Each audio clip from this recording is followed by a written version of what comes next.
जय हिंद मित्रांनो, आपल्या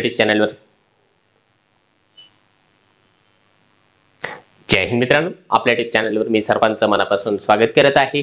आजच्या या व्हिडिओच्या माध्यमातून आपण महा टीईटी जी की 2024 ला झालेली आहे त्याची अंतरिम उत्तर सूची आलेली आहे, परंतु अंतिम उत्तर सूची आणि त्या परीक्षेचा निकाल कधीपर्यंत लागू शकतो, एवढा उशीर होण्यामागचं कारण नेमकं काय आहे त्याविषयी आपण सविस्तर माहिती या व्हिडिओच्या माध्यमातून जाणून घेणार आहोत। परंतु तत्पूर्वी आपण जर चॅनलवर नवीन असाल तर आमचं चॅनल सबस्क्राइब करा, साइडचे जे बेल आयकॉन आहे त्याला देखील प्रेस करा, जेणेकरून शिक्षक भरतीच्या संदर्भामधल्या कोणत्याही माहितीची अपडेट आपल्याकडून मिस होणार नाही। चला तर मित्रांनो, बघूया आपण महत्त्वाची ती माहिती। परंतु मित्रांनो, जर आपण आपली अंतरिम उत्तर सूची या ठिकाणी चेक केलेली असेल आणि त्यामध्ये आपल्याला या गोष्टीची हमी झालेली असेल की आपण या ठिकाणी टीईटीची परीक्षा क्रॅक करतो आहोत, पेपर 1 असेल किंवा पेपर 2 असेल, तर तुमचं जे टार्गेट असणार आहे ते असणार आहे टीआयटीच्या परीक्षेची। त्यामुळे त्या गोष्टीला तुम्हाला मार्गदर्शन म्हणून मिशन टेट बॅच 2.0 तुमच्यासाठी आम्ही उपलब्ध करून दिलेली आहे। यामध्ये शिक्षक होण्याकरिता जी परीक्षा सर्वात जास्त महत्त्वाची आहे ती आहे टेट परीक्षा। याचं मार्गदर्शन तुम्हाला आमच्या वतीने या बॅचच्या माध्यमातून केलं जाणार आहे। त्यामध्ये तुम्हाला टेटच्या सर्व विषयांच्या प्रत्येक घटकांची परिपूर्ण तयारी करून घेतली जाणार आहे। त्यामध्ये तुम्हाला डेली लाईव्ह लेक्चर असेल, पीडीएफ नोट्स असेल, टेस्ट सिरीज असेल, आयबीपीएस एक्सपर्ट असलेली फॅकल्टी तुमच्याकरिता जे आहे अहोरात्र या ठिकाणी मेहनत घेणार आहे तुमच्या प्रत्येक डाऊटला क्लिअर करण्यासाठी। त्यामुळे तुम्हाला जर का यांच्या सानिध्यामध्ये अभ्यास करायचा असेल, यांच्या गायडन्स मध्ये अभ्यास करायचा असेल, तर तुम्ही प्ले स्टोअरला जा आणि मास्टर टीचर हे जे ॲप आहे ते आता डाउनलोड करा। कारण सध्याच्या घडीला यामध्ये जे आहे तुम्हाला 15% ऑफ न्यू इयरची ऑफर देण्यात आलेली आहे मर्यादित कालावधीकरिता। त्यामुळे लवकरात लवकर जे आहे आपण आपल्या अभ्यासाला सुरुवात करायचं असेल तर यांचं गायडन्स घेणं कधीही बेटर असणार आहे।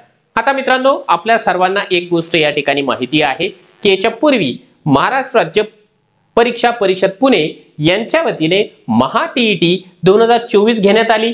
त्या संदर्भामध्ये शेवटचं जे काही नोटिफिकेशन आलेलं आहे ते शेवटचं नोटिफिकेशन आपल्याला या ठिकाणी 11 डिसेंबर 2024 ला देण्यात आलेलं आहे परीक्षा परिषदेच्या ऑफिशियल वेबसाईटला प्रसिद्धी पत्रकाच्या माध्यमातून। यामध्ये काही गोष्टी सांगण्यात आल्या होत्या, त्यावरून आपल्याला लक्षात येईल की एक्झॅक्टली त्याचा रिझल्ट कधीपर्यंत येऊ शकतो आणि रिझल्ट डिले होण्यामागचं नेमकं कारण काय आहे। तर बघा, यामध्ये त्यांनी सांगितलं की 10 नोव्हेंबर 2024 रोजी घेण्यात आलेल्या पेपर 1 किंवा पेपर 2 ची जी अंतरिम उत्तर सूची आहे, ज्याला आपण तात्पुरत्या स्वरूपामधली उत्तर सूची म्हणूया, ती प्रसिद्ध झाली होती। त्यावरती जर का आपलं काही ऑब्जेक्शन असेल तर ते ऑब्जेक्शन आपल्याला आपलं पर्सनल लॉग इन करायचं होतं आणि पर्सनल लॉग इन वरून या ठिकाणी जे आहे ऑब्जेक्शन नोंदवायचं होतं। आणि खऱ्या अर्थाने मित्रांनो, याच एका गोष्टीमुळे आपला जो काही रिझल्ट आहे महा टीईटीचा तो डिले होताना आपल्याला दिसत आहे।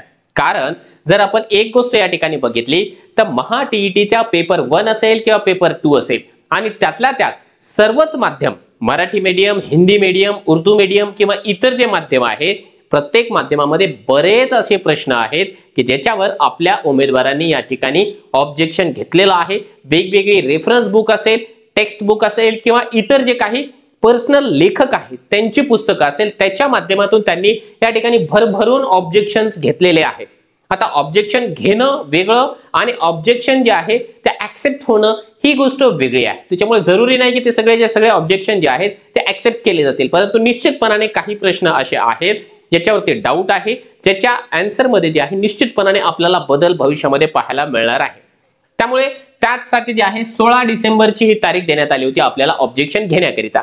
आता त्याला देखील बराच कालावधी लोटलेला आहे। मग आता एक न्यूज आहे आपल्याला या ठिकाणी दिसत असल्याप्रमाणे, त्यावरती मला लक्षात येत असेल की टीईटीचा जो फेब्रुवारीमध्ये निकाल लागणार आहे आणि नव्या सरकारच्या निर्णयाची प्रतीक्षा पुढच्या भरतीकरिता असणार आहे। म्हणजे महा टीईटी परीक्षा जी की 10 नोव्हेंबरला झालेली आहे त्याचा निकाल जर आपल्याला कधी लागणार आहे असं विचारलं तर आपण एक गोष्ट या ठिकाणी निश्चितपणाने सांगू शकतो की फेब्रुवारी महिन्यामध्ये याचा निकाल लागू शकतो। मग आता तुम्ही म्हणाल नोव्हेंबर, डिसेंबर, जानेवारी आणि फेब्रुवारी जवळपास 4 महिन्यांचा कालावधी का बरं लागत आहे, तर त्याचं कारण त्यांनी या ठिकाणी जे आहे या कॉर्नर मध्ये जी छोटीशी बातमी दिलेली आहे त्यामध्ये सांगितलेलं आहे। बघा, टीईटीच्या पेपरची बारकाईने तपासणी केली जात आहे। टीईटी पार पडल्यानंतर या परीक्षेचा निकाल फेब्रुवारी अखेर अपेक्षित आहे। उत्तीर्ण झालेल्या प्रत्येक विद्यार्थ्यांची पेपर बारकाईने तपासले जात आहे। प्रत्येक उत्तराला अचूक गुण दिल्याची खात्री अधिकाऱ्यांकडून केली जात आहे। त्यामुळे निकालास आणखी 1.5 ते 2 महिने लागू शकतात। त्यानंतर टीईटीत उत्तीर्ण विद्यार्थ्यांची जून जुलैमध्ये टेट घेण्याचं नियोजन महाराष्ट्र राज्य परीक्षा परिषदेने केलेलं आहे। ही जी आहे परीक्षा परिषदेच्या वतीने मिळालेली एक टेंटेटिव्ह माहिती आहे। आता लक्षात घ्या 2018 ला आणि 2019 ला महा टीईटीच्या परीक्षांमध्ये प्रचंड मोठा घोटाळा झालेला आहे आणि या घोटाळ्यामध्ये जवळपास 9000 उमेदवार अडकलेले आहेत, ज्यांचे जे सर्टिफिकेट्स आहेत ते टोटली फ्रॉड आहे। त्यामुळे आता या पुढच्या परीक्षांमध्ये अशा प्रकारचे कोणतेही प्रकरण घडू नये म्हणून महाराष्ट्र राज्य परीक्षा परिषद पुणे खबरदारी घेताना आपल्याला दिसत आहे। त्यामुळे थोडंसं उशीर का होत नाही, परंतु जे निकाल आहे तो निर्दोष पद्धतीने लागला पाहिजे हेच त्यांचं जे काही मोटो आहे तो दिसून येतोय। म्हणून एक गोष्ट लक्षात घ्या की फेब्रुवारीमध्ये निकाल जर का लागत असेल तर लगेच एक 15 दिवसांमध्ये आपल्याला पुढच्या टीआयटी परीक्षेचं या ठिकाणी जे आहे नोटिफिकेशन मित्रांनो पाहायला मिळालं तर ते आपल्याला अजिबात आश्चर्य वाटणार नाही, कारण फेब्रुवारी एंडिंगला जे आहे टीईटीचा निकाल आपल्याला अपेक्षित आहे आणि तसं होऊ देखील शकतं, कारण याच्या पूर्वी देखील असं घडलेलं आहे। याचं जे काही आपलं टीईटीचा जर निकाल बघितला ना जवळपास 4 महिने कालावधी त्याला प्रत्येक वेळी लागलेलाच आहे। ठीक आहे, त्याच्यामुळे जर का टीईटीचा निकाल जर का फेब्रुवारीमध्ये लागत असेल तर फेब्रुवारीच्या एंडिंगला ऍटलिस्ट एंडिंगला जे आहे टेट परीक्षेची नोटिफिकेशन येऊ शकते। त्यामुळे जे उमेदवार या ठिकाणी टेट परीक्षेला टार्गेट करतायत आणि ज्यांची टीईटी आता या ठिकाणी क्लिअर होते आहे, इव्हन टीईटी क्लिअर जरी नाही झाली परंतु ते बीएड वाले उमेदवार आहेत त्यांनी टेट परीक्षेसाठी या ठिकाणी तयारीत राहायचं आहे।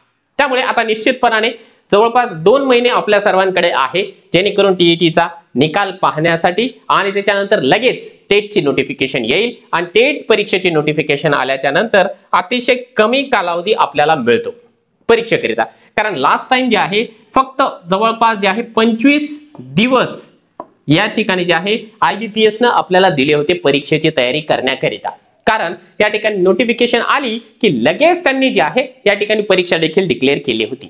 त्याच्यामुळे आताही असंच घडू शकतं, कारण IBPS याच्या मार्फतच ही परीक्षा होणार आहे आणि IBPS आपलं नियोजनावला जे आहे प्रसिद्ध आहे। IBPS चं मॅनेजमेंट अतिशय क्विकली असतं, त्यांनी याच्या पूर्वी कित्येक परीक्षा मध्ये या गोष्टी दाखवून दिलेल्या आहेत। त्याच्यामुळे आपण जे आहे गाफील राहायचं नाही।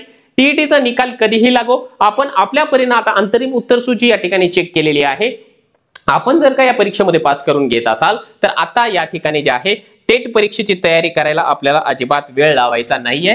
त्यामुळे मिशन टेट बॅच मध्ये तुमच्याकरिता जे काही एक्सपर्ट फॅकल्टीज आहेत यांच्या गायडन्सचा निश्चितपणाने तुम्ही फायदा घ्यावा अशी माझी इच्छा आहे, कारण या ठिकाणी जर एक व्यक्तीचं जर तुम्हाला या ठिकाणी परिचय करून दिला एक्सपर्ट फॅकल्टी मधल्या की ज्ञान वराळे सर, ज्यांनी मागच्या परीक्षेमध्ये 2022च्या परीक्षेमध्ये जे आहे 174चा स्कोर केलेला आहे आणि विशेष म्हणजे मास्टर टीचर या प्लॅटफॉर्मच्या मागच्या 2022ची जी टेट परीक्षा आहे त्यामध्ये 1000 पेक्षा जास्त उमेदवारांचं या ठिकाणी जिल्हा परिषदला सिलेक्शन देखील झालेलं आहे। यामुळे ट्रस्टेड लोक आहेत, यांचं गायडन्स घ्या, निश्चितपणाने तुम्हाला या ठिकाणी येत्या परीक्षेला फायदा झाल्याशिवाय राहणार नाही।